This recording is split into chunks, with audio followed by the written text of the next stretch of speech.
Pasal 51 Peraturan Pemerintah Nomor 26 Tahun 2018. Ayat 1 menyatakan bahwa dokumen Adendum AMDAL dan RKRLPL yang tercantum pada pasal 49 ayat 3 huruf B terdiri atas A. Adendum AMDAL dan RKRLPL tipe A, B. Adendum AMDAL dan RKRLPL tipe B, dan C. Adendum AMDAL dan RKRLPL tipe C.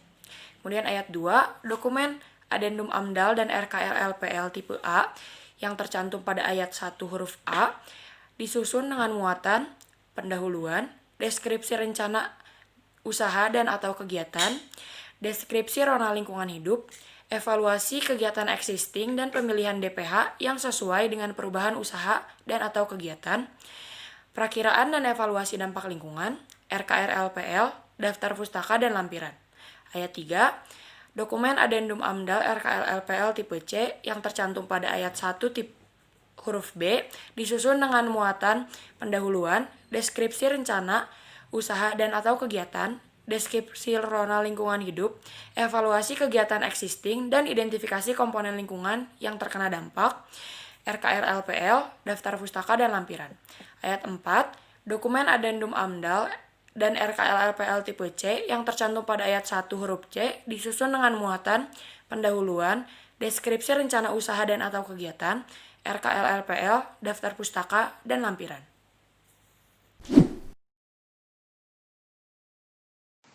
Kemudian, ayat ketiga menjelaskan mengenai tim yang melakukan penilaian untuk Adendum AMDAL dan RKRLPL. Terdapat 3 tim. Yang pertama yaitu tim teknis dan KPA untuk Adendum AMDAL dan RKRLPL tipe A. Kemudian ada tim teknis untuk Adendum AMDAL dan RKRLPL tipe B. Lalu yang ketiga ada instansi lingkungan hidup untuk Adendum AMDAL dan RKRLPL tipe C.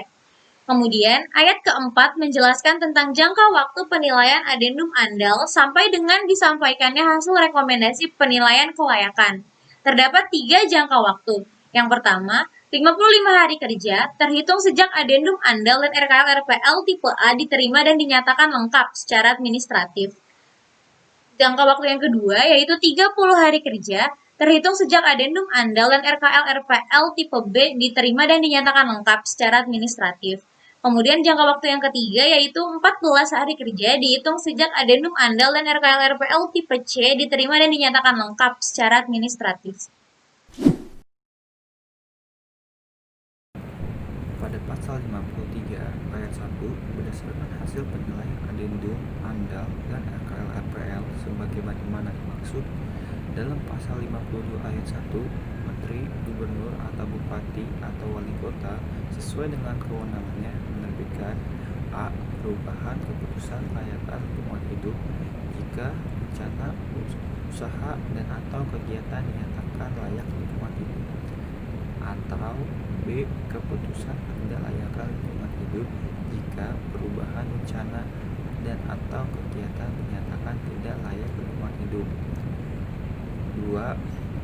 Jangka waktu penerbitan perubahan keputusan kelayakan lingkungan hidup atau ketidaklayakan lingkungan hidup sebagaimana dimaksud pada ayat 1 dilakukan paling lama 5 hari kerja terhitung sejak diterimanya rekomendasi hasil penilaian kelayakan lingkungan hidup atau ketidaklayakan lingkungan hidup.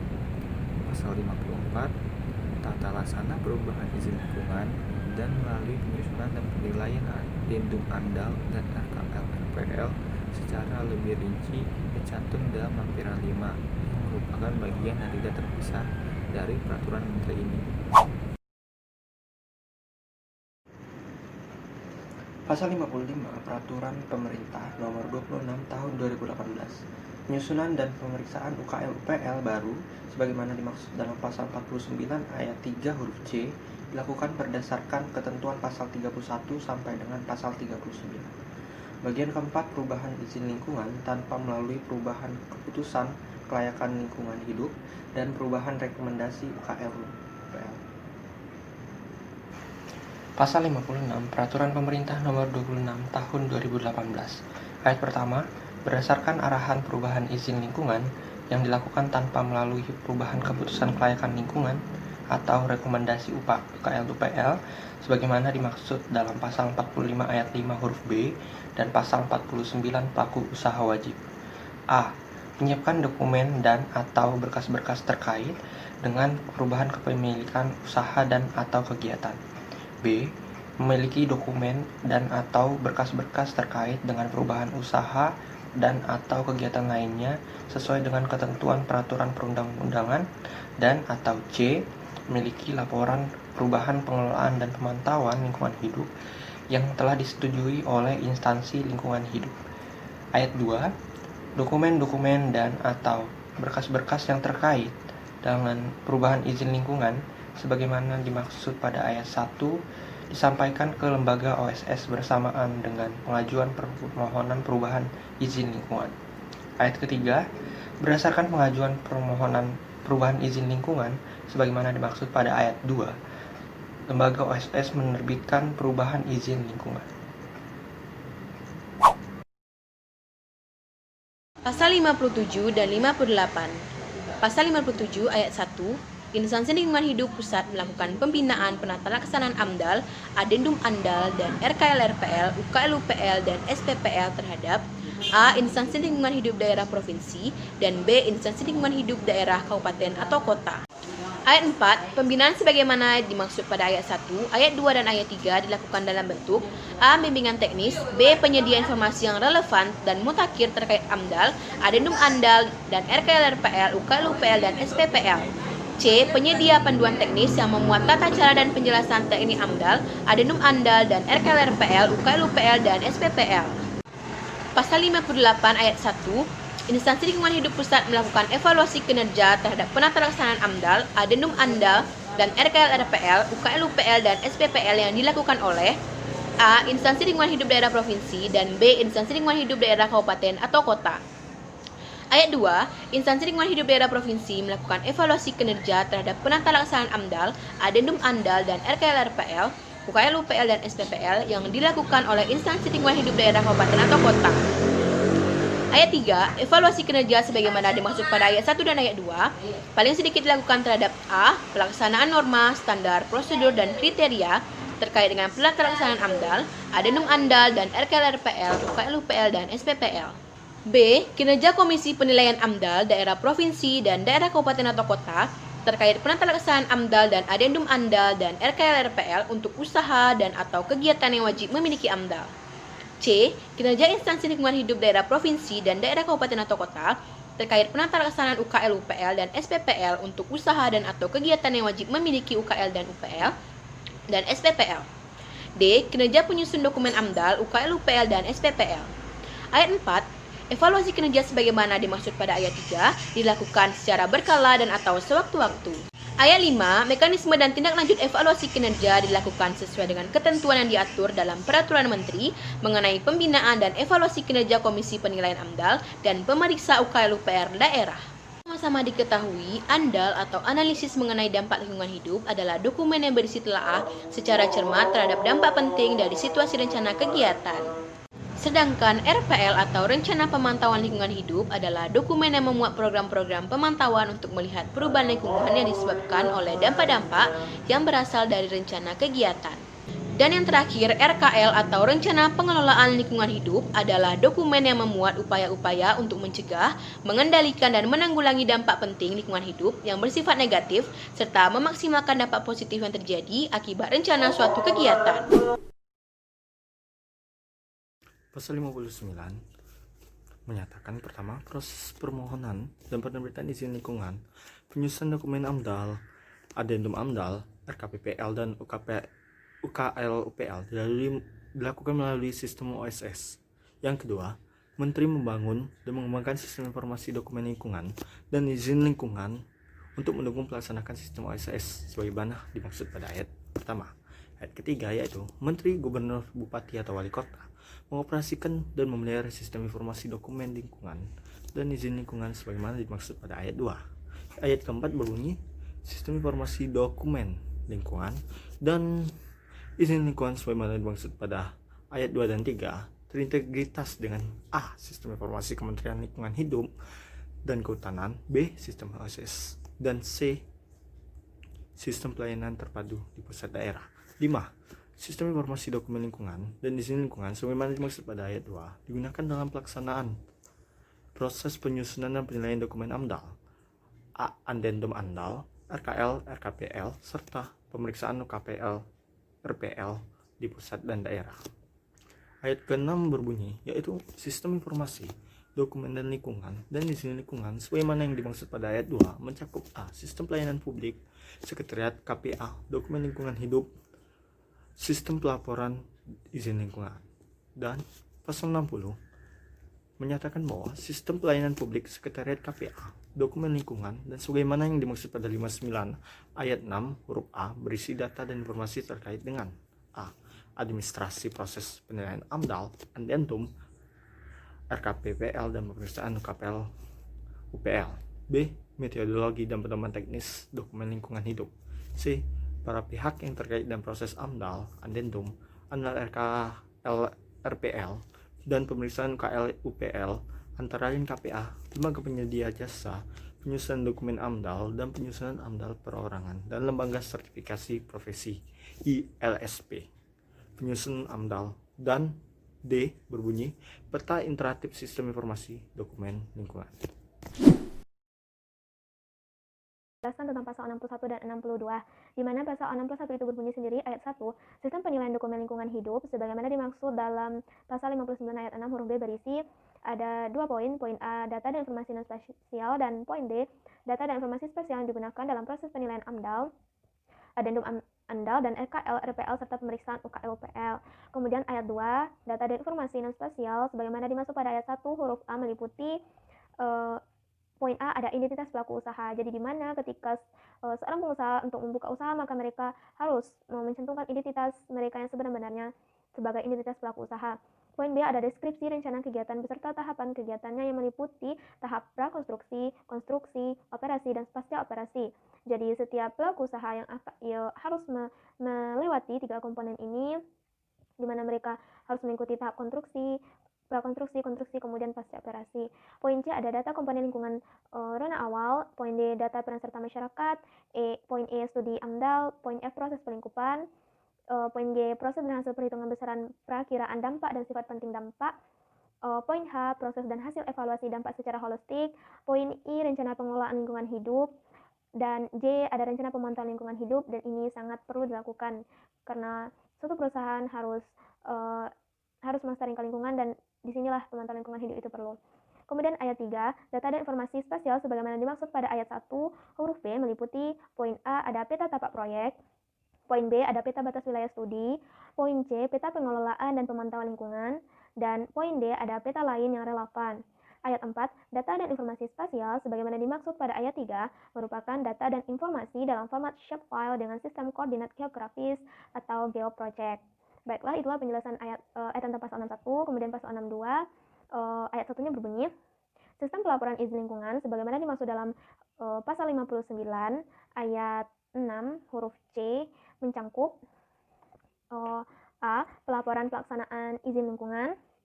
Poin B, ada pelaporan pelaksanaan penilaian AMDAL. Poin C, ada pelaporan pelaksanaan pemeriksaan UKL, UPL, dan pelaporan pelaksanaan penyusunan AMDAL. Tentunya dalam poin 4 pelaporan ini harus dilakukan jika untuk mendapatkan izin lingkungan. Kemudian ada ayat 2 berbunyi, sistem pelaporan pelaksanaan izin lingkungan sebagaimana dimaksud pada ayat 1 huruf A berisi data dan informasi laporan pelaksanaan komitmen RKL, RPL, dan UKL, UPL yang sekurang-kurangnya mencangkup pelaksanaan A, pengelolaan dan pemantauan kualitas air. Perusahaan tentunya akan mengeluarkan limbah, dan limbah ini akan berdampak pada pencemaran lingkungan air. Karena hal itulah perlunya kita harus memantau pengelolaan dan memantau kualitas air yang dihasilkan oleh pabrik itu sendiri. Poin B, ada pengelolaan dan pemantauan kualitas udara. Kita tahu bahwa cerobong asap yang dikeluarkan pabrik itu tentu akan berdampak signifikan bagi kualitas udara, terutama udara yang dari gas-gas buangan yang dilakukan pabrik tersebut. Kemudian poin C, ada pengelolaan limbah B3. Poin D, ada pengelolaan dan pemantauan kerusakan lingkungan. Dan poin E, komitmen lain yang tercantum dalam RKL, RPL, dan UKL, UPL. Kemudian ayat 3 berbunyi, sistem pelaporan pelaksanaan izin lingkungan sebagaimana dimaksud pada pada ayat 2 memuat data informasi terkait dengan poin A, analisa kecenderungan dampak lingkungan. Jadi kita harus benar-benar menganalisa bagaimana kecenderungan dampak lingkungan ini berdampak negatif atau positif, sehingga kita perlu melakukan pemantauan. Poin B ada analisis tingkat kritis dampak lingkungan. Poin C ada analisis tingkat ketaatan dampak lingkungan. Kemudian ayat 4 berbunyi, sistem pelaporan pelaksanaan penilaian AMDAL sebagaimana dimaksud pada ayat 1 huruf B berisi data dan informasi kinerja KPA daerah mencangkup poin A, identitas anggota KPA, poin B ada identitas anggota tim teknis, poin C ada jumlah dokumen AMDAL yang dinilai, dan poin D ada jumlah keputusan kelayakan lingkungan hidup dan ketidaklayakan lingkungan hidup yang diterbitkan. Poin E, kualitas dokumen AMDAL yang dinilai, dan F, status pemenuhan persyaratan lisensi KPA. Kemudian ayat 5 berbunyi, sistem pelaporan pelaksanaan pemeriksaan UKL UPL sebagaimana dimaksud pada ayat 1 huruf C berisi data dan informasi kinerja pemeriksaan UKL UPL antara lain dengan poin A, tata cara pelaksanaan pemeriksaan. Jadi harus jelas bagaimana tata cara pemeriksaannya. Kemudian poin B ada jumlah UKL UPL yang diperiksa. Poin C, identitas tim pemeriksaan UKL UPL. Jadi tidak sembarangan tim yang akan memeriksa. Poin D ada jumlah rekomendasi persetujuan UKL UPL yang diterbitkan. Dan ayat 6 berbunyi, sistem pelaporan pelaksanaan penyusunan AMDAL sebagaimana dimaksud pada ayat 1 huruf D berisi data dan informasi antara lain terkait dengan poin A, identitas penyusunan AMDAL dan identitas penyusunan dokumen AMDAL bersertifikat kompetensi. Poin B, identitas lembaga penyedia jasa penyusunan atau LPJP AMDAL teregistrasi. Poin C ada identitas lembaga sertifikat profesi LSP AMDAL. Dan poin D, nomor dan masa berlaku sertifikat kompetensi. Poin E, jumlah dan identitas dokumen AMDAL yang disusun dalam periode tertentu. Poin F, keanggotaan penyusunan AMDAL perorangan bersertifikat kompetensi terhadap LPJP tertentu. Dan G, kualitas dokumen AMDAL yang disusun. Baik, selanjutnya bab 8 pendanaan. Pada bab ini terdiri atas dua pasal. Pasal pertama, pasal 63. Ayat pertama, dana kegiatan terdiri atas A, penilaian AMDAL, adendum AMDAL dan RKL RP yang dilakukan oleh KPA, tim teknis dan sekretariat KPA. B, pemeriksaan UKL UPL yang dilakukan oleh instansi lingkungan hidup pusat, instansi lingkungan hidup daerah provinsi, atau instansi lingkungan hidup daerah kabupaten atau kota. C, pembinaan dan evaluasi kinerja penata laksanaan AMDAL, adendum AMDAL dan RKL RPL, UKL UPL dan SPPL yang dilakukan oleh instansi lingkungan hidup pusat, instansi lingkungan hidup daerah provinsi, atau instansi lingkungan hidup daerah kabupaten atau kota. D, pembangunan, pengembangan, pengoperasian, dan pemeliharaan sistem informasi dokumen lingkungan dan izin lingkungan yang dilakukan oleh instansi lingkungan hidup pusat, instansi lingkungan hidup daerah provinsi, atau instansi lingkungan hidup daerah kabupaten atau kota, dialokasikan dari anggaran pendapatan dan belanja negara atau APBN atau anggaran pendapatan dan belanja daerah atau APBD sesuai dengan ketentuan peraturan perundang-undangan.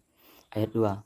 Dana kegiatan untuk penilaian AMDAL, adendum AMDAL dan RKL RPL dan UKL UPL yang dialokasikan dari APBN atau APBD sebagaimana dimaksud pada ayat 1 mencakup A. Biaya administrasi persyaratan antara lain penggandaan surat undangan, pengiriman dokumen AMDAL atau formulir UKL UPL, pengiriman surat undangan, dan pengiriman surat putusan. B. Biaya pengecekan kebenaran atau kesesuaian atas hasil perbaikan dokumen AMDAL oleh sekretariat dan tim teknis serta formulir UKL UPL oleh instansi lingkungan hidup. C.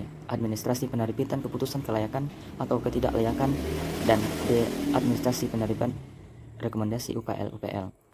Ayat ketiga.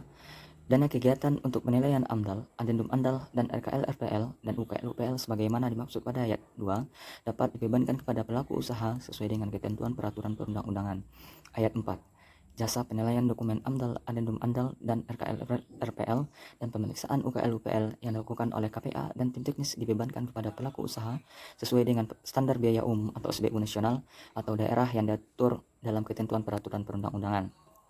Selanjutnya, pasal kedua yaitu pasal 64. Pada ayat 1, jasa penilaian untuk dokumen AMDAL dan adendum AMDAL dan RKL RPL sebagaimana dimaksud pada pasal 30 ayat 4 mencakup dokumen komponen biaya untuk penilaian AMDAL, adendum AMDAL dan RKL RPL dan penetapan keputusan kelayakan lingkungan hidup atau ketidaklayakan lingkungan hidup yang meliputi A. Honorarium yang meliputi KPA seperti ketua, sekretariat dan anggota, tim teknis dan anggota sekretariat. B. Penggandaan dokumen AMDAL atau adendum AMDAL dan RKL-RPL dalam kegiatan. C. Persiapan rapat tim teknis dan rapat KPA. D. Pelaksanaan rapat tim teknis dan rapat KPA yang meliputi 1. Biaya penyelenggaraan rapat. 2. Biaya transportasi lokal beserta rapat tim teknis dan rapat KPA serta anggota sekretariat. 3. Biaya transportasi peserta rapat tim teknis dan rapat KPA serta anggota sekretariat KPA dari luar kota ke lokasi dilaksanakannya rapat. 4. Biaya akomodasi peserta rapat tim teknis dan rapat KPA serta sekretariat KPA dari luar kota ke lokasi dilaksanakannya rapat. Dan 5. Uang harian peserta rapat tim teknis dan rapat KPA. Penggandaan dokumen AMDAL dan adendum AMDAL dan RKL-RPL final pada tahap pasca rapat tim teknis dan rapat KPA. Kemudian ayat 2. Dana jasa pemeriksaan formulir UKL-UPL dan penetapan persetujuan rekomendasi UKL-UPL mencakup komponen biaya untuk pemeriksaan formulir UKL-UPL dan penetapan persetujuan rekomendasi UKL-UPL yang meliputi H. Honorarium pemeriksaan UKL-UPL. B. Penggandaan formulir UKL-UPL pada tahap persiapan rapat koordinasi pemeriksaan UKL-UPL. C. Pelaksanaan rapat koordinasi pemeriksaan UKL-UPL jika diperlukan koordinasi antara lain.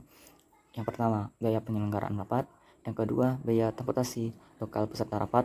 Yang ketiga, biaya transportasi peserta rapat dari luar kota. 4. Lokasi dilaksanakannya rapat. 5. Biaya akomodasi peserta rapat dari luar kota, lokasi dilaksanakannya rapat. Dan 6. Uang harian peserta rapat. D. Penggandaan formulir UKL-UPL yang telah disetujui pada tahap pasca pemeriksaan formulir UKL-UPL.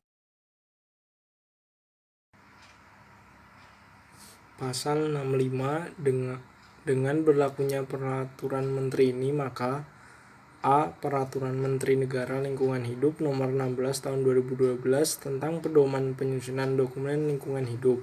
B. Peraturan Menteri Negara Lingkungan Hidup Nomor 17 Tahun 2012 tentang pedoman keterlibatan masyarakat dalam proses analisis dampak lingkungan dan izin lingkungan. C. Peraturan Menteri Negara Lingkungan Hidup Nomor 8 Tahun 2013 tentang tata laksana penilaian dan pemeriksaan dokumen lingkungan hidup serta penerbitan izin lingkungan dinyatakan tetap berlaku. Kedua, peraturan menteri sebagaimana dimaksud pada ayat 1 berlaku untuk usaha dan atau kegiatan yang tidak termasuk ke dalam sistem OSS dan tidak tercantum di dalam lampiran peraturan perundang-undangan yang mengatur pelayanan perizinan berusaha terintegrasi secara elektronik. Bab 10. Ketentuan penutup. Pasal 66. Peraturan menteri ini mulai berlaku pada tanggal diundangkan. Agar setiap orang mengetahuinya, memerintahkan pengundangan peraturan menteri ini dengan penempatannya dalam Berita Negara Republik Indonesia.